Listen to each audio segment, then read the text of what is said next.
Hi guys! Hello, kumusta kayo? So, for our topic for today, financial intelligence discussion is all about VIP banking. Okay? So, ano ba tong VIP banking na to? So, kung hindi nyo pa to naririnig, iba-iba yung tawag nito per bank, no? For example, sa BPI, tawag nila dito BPI Preferred. So, ibig sabihin, more than na may savings account ka, meron kang mini-maintain na relationship dun sa bank. So, meron kang minimum total relationship balance na mini-maintain. So, ito yung mga tinatawag na mga VIP client sa mga bangko. So, for example, ang bank mo is Security Bank. So, sa Security Bank, ang tawag naman doon, Security Bank Gold Circle. Yan yung first tier ng mga VIP banking nila. So, sa RCBC, meron dyan Hexagon ang tawag, di ba? So, iba-iba yung tawag. So, sa HSBC, ang tawag dyan is Premier, HSBC Premier Customers. Ano pa ba? So, sa Union Bank, tawag naman dyan is Union Bank Elite. Okay? So, iba-iba. Ano ba tong mga VIP banking type ng services na to sa mga bangko? So usually pag VIP client ka ng bank, for example sa BPI preferred ka, yung mga standard services dyan ng mga VIP customers, like for example may dedicated ka na relationship manager, standard yan, no? I'm sharing based on my experience kasi may mga account din ako dyan sa iba-ibang banks na nasa VIP. Okay? So, paano ba ako nag-start doon? So, syempre, nung nagbi-build ako ng finances ko, sinesecure mo yung savings, yung emergency fund, di ba? And then, nung na-secure mo na emergency fund mo, mag-explore ka na ng mga different types of investment like stocks, and then UITF. UITF sa bangko yun, ha? Ano pa? Insurance, yan. Ine-explore mo yan, as you go up the ladder of wealth, di ba? Now, habang tumatagal, syempre, yung investment mo, lumalaki, nag-grow, and then magda-diversify ka. So experience ko, magda-diversify, lilipat-lipat ko. And then eventually, dahil may UITF ako, lumalaki siya to the point na na-reach niya yung minimum threshold, minimum relationship balance nung sa bank. Okay? So, pag na-reach mo kasi yun, pag sinabi kasi total relationship balance, hindi lang to savings account. So, kunyari, meron kang savings account na, example, sa BPI, ang total relationship balance na required is 1 million minimum.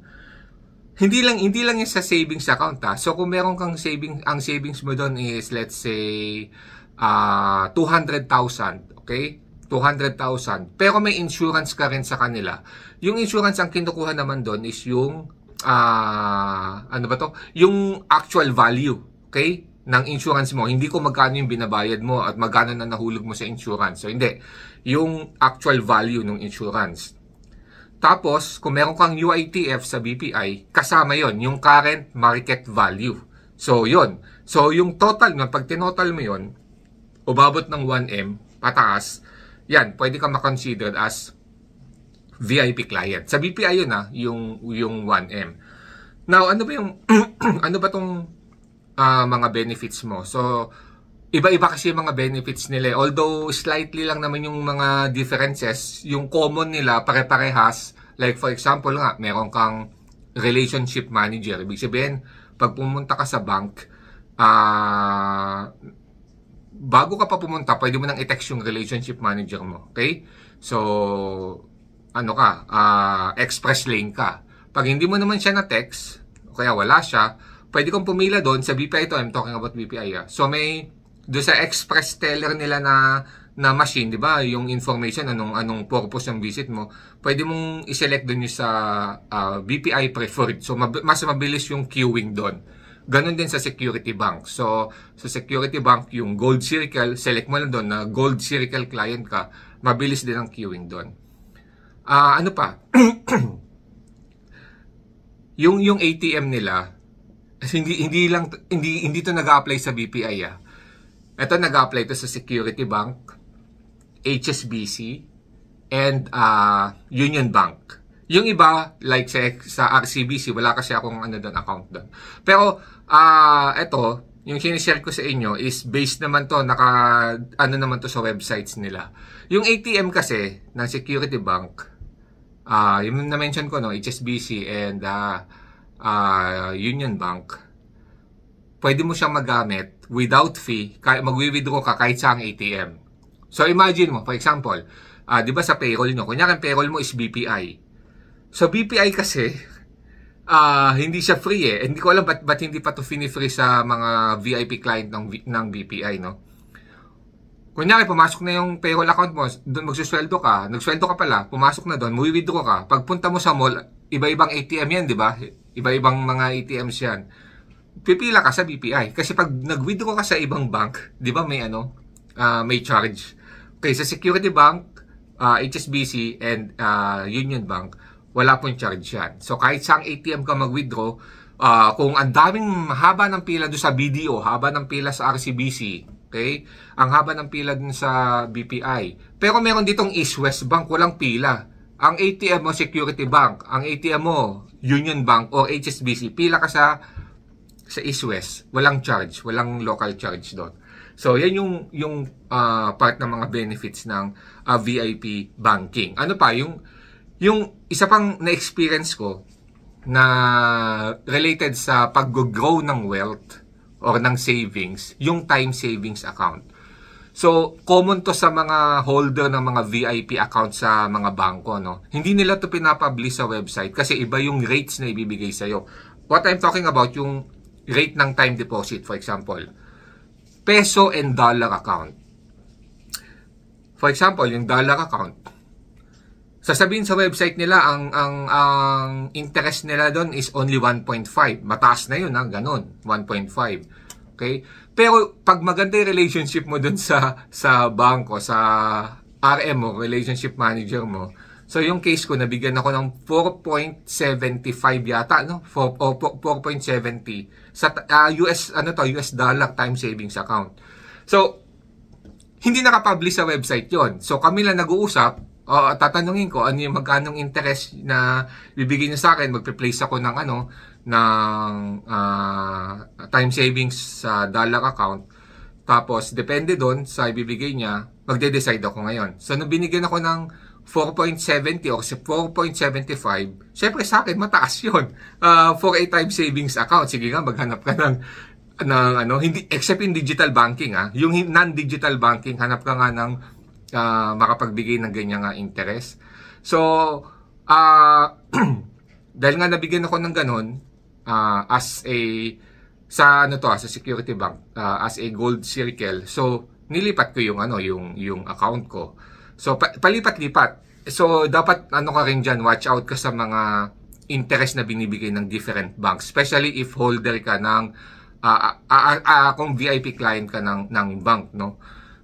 For example, BPI, 2% ang offer nila sa time deposit. For example lang tapos nakita mo yung HSBC is 3%, so pwede ka mag-move kung tapos na yung lock-in mo dito. Kasi pag nag-place ka dyan ng time deposit, may lock-in yan. So yan yung isa sa mga benefits na na-utilize ko talaga. Minomonitor ko talaga yan.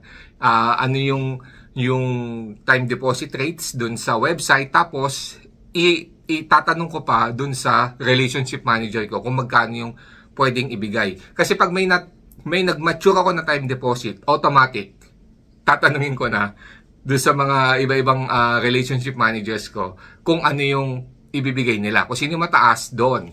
Okay? Doon may ilalagay. So, yung time deposit kasi still considered as secure yan. Secure. Kasi, savings pa din yan na pag may emergency pwede mo siyang makuha. Yun nga lang, mape-penalize ka dun sa interest. Okay? Instead na makuha mo yung interest, mababa na lang yung makuha mo. Pero, compared sa stocks na high risk, ibig sabihin, pagka pinlace mo yung investment mo sa stocks, tapos taas-baba yung stocks, di ba? Depende sa market condition. Tapos kinailangan mo ng cash, mababagsak yung market, lugi ka. So, sa time deposit, makukuha mo yung ano mo, yung cash mo, yun nga lang, yung interest hindi na ganun. Okay? So, tignan lang natin yung iba-ibang mga benefits yung common dito, as I mentioned, dun sa 4 banks na mention ko, BPI, Security, HSBC, and Union Bank, yung ATM nila, pag nag-withdraw ka, except BPI, pag nag-withdraw ka, wala kang fee. Pag nag-transfer ka, ito naman, lahat na to ng mga VIP client ng iba-ibang banks, I believe, kahit siguro sa RCBC, Hexagon is, yung InstaPay, wave yan. So, na-experience yun na ba na pag nagta-transfer ka InstaPay to another bank, online sa mobile app, nababawasan ka?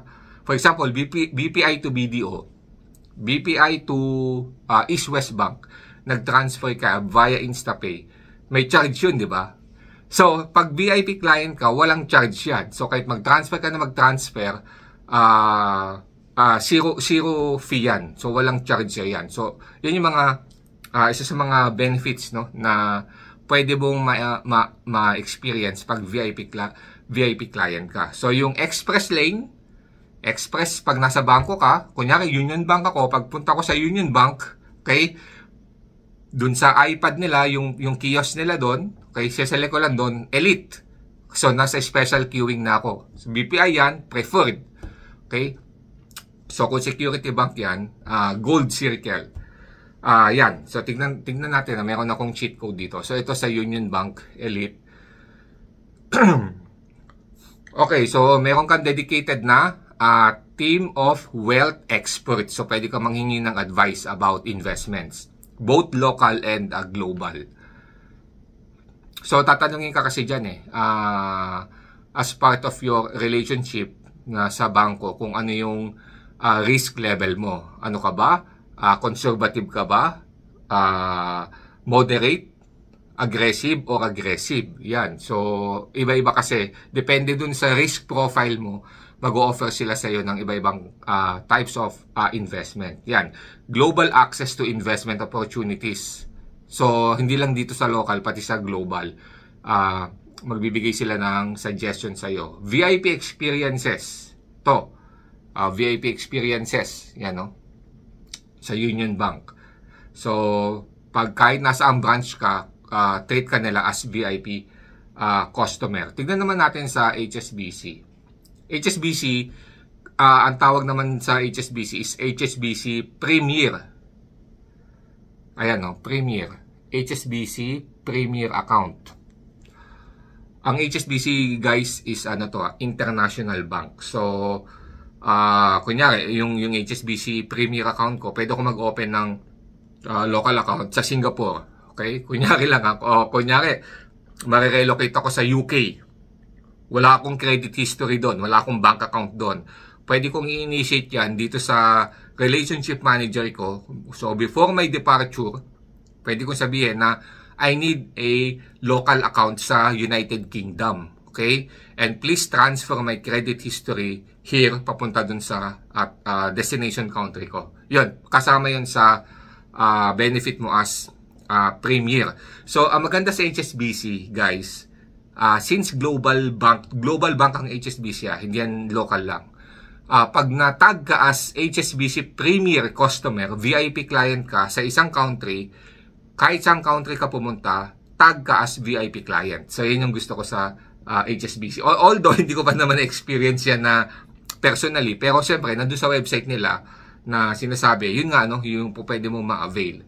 Tapos, siyempre, dahil international bank, nasa ibang bansa ka, withdraw ka, gamit mo yung ATM ng HSBC, pwede. Tapos, ano pala to, guys, aside sa mga ATM nila, yung credit, may mga equivalent credit card dyan, yung per bank, pag VIP ka, may mga credit card dyan. For example, BPI. So, sa BPI, although hindi na masyadong for me, yung ito, VPI Visa Signature. Okay? So, na-offeran ako nitong VPI Visa Signature nung relationship manager ko. Okay? So, sinabihan ako na pwede kong i-upgrade. Although, hindi naman ako looking dito sa BPI Signature. Ito yung first pala na nasasabi na high tier credit card, yung BPI. So, hindi naman ako looking sa upgrade ng card ko. Yung sinabi sa akin na yung card ko, kasi matagal na rin ako, yung account ko sa BPI matagal na. And ang ginagamit kong credit card doon, Blue. Yung pinaka-basic.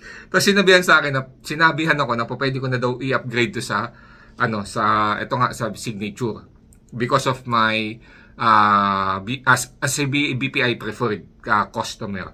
So, yan. So, pina-upgrade ko, naging black. Pero kasi sa BPI, kahit nga wala kang BPI account basta nag-qualify ka dun sa criteria nila, pwede ka nilang issuehan ng BPI signature. Yan.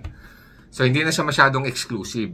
Yung next naman, yung sa HSBC Premier, ito, ang HSBC Premier, ang credit card nila is World Mastercard. So, high tier din yon. Ang ano naman pakita ko lang takpan ko lang information. Yan. Ito siya, yan Di ba? HSBC Premier. Okay? So, etong Premier na to, na credit card, World Mastercard, hindi exclusive talaga to. So, hindi ka makakakuha nito if you don't have an HSBC Premier account. So, pag meron kang Premier account, pwede ka nilang bigyan ng HSBC Premier credit card, yung World Mastercard. Okay? So, pag nag-apply ka dyan at wala kang Premier account, di ka nila i-issuehan yan. Ang bibigay sa'yo yung HSBC Live o kaya yung HSBC Red Mastercard. Union Bank, ito exclusive din. So, ang Union Bank naman is, ito talaga metallic, metal. Ito. Mabigat to. Metal. Yan. So, Reserve. Ito, Visa Infinite. Dalawa yung top tier ng Union Bank, Yung isa, yung Visa Infinite. Ito, yung kinuha ko. And then, yung isa naman is World Elite Mastercard. So, ang pinili ko dyan is Visa Infinite. So, ito, sa Union Bank, hindi ka rin makakakuha nito if you don't have yung Elite account nila. Okay? So, usually, pag nagbibuild ka nito sa bangko mo, hindi mo to i-build as savings lang kasi natutulog lang yung cash mo doon. So, as I mentioned, ginamit ko to sa time savings, or yung isa nyo pang option is mag-i-invest ka sa UITF. Iba-ibang investment yun sa UITF. Iba-ibang funds yun. So, ikaw na mamimili kung saan mong funds ilalagay yung account mo. So, yan. Yan yung concept ng VIP banking. Ibig sabihin, meron kang total relationship balance sa bangko. Tapos, take note pala, kahit alin dyan na banks, pag nandun ka sa VIP customer nila, mag-o-offer sila lagi ng insurance sa'yo. So, yung iba kasi nagagalit, naiinis. Kahit naman ako, minsan, hindi ko naman kailangan. Pero kasi, kung isipin mo, yung insurance is part of wealth management. Hindi mawawala yung insurance sa wealth management. That's why, nag-o-offer sila ng insurance sa'yo. Bawa ikaw, billionaire ka, mayaman ka. Siyempre, kasama dyan sa pinaplan mo, sa asset protection mo, yung insurance. Kaya nga siya, part ng wealth management to protect yourself and your assets. Okay? So, yung insurance naman na kinukuha natin na as middle class is yung mga basic lang naman na insurances. Alright, so ano pa? Again, pag meron kang part ka ng VIP customer ng bank mo, VIP ka, i-utilize mo yun yung for example, pinaka-basic yung time savings account. So, mas mataas yung interest rate na binibigay nila pag VIP customer ka nila. So, hindi ito nakapublish sa website. So, i-inquire mo yan sa relationship manager mo. Alright, so yun lang naman yung basic concept ng VIP banking dito sa Philippines. So if you have questions, comment down below and I will try to answer that. Alright, so yun lang muna for today's discussion. Bye-bye!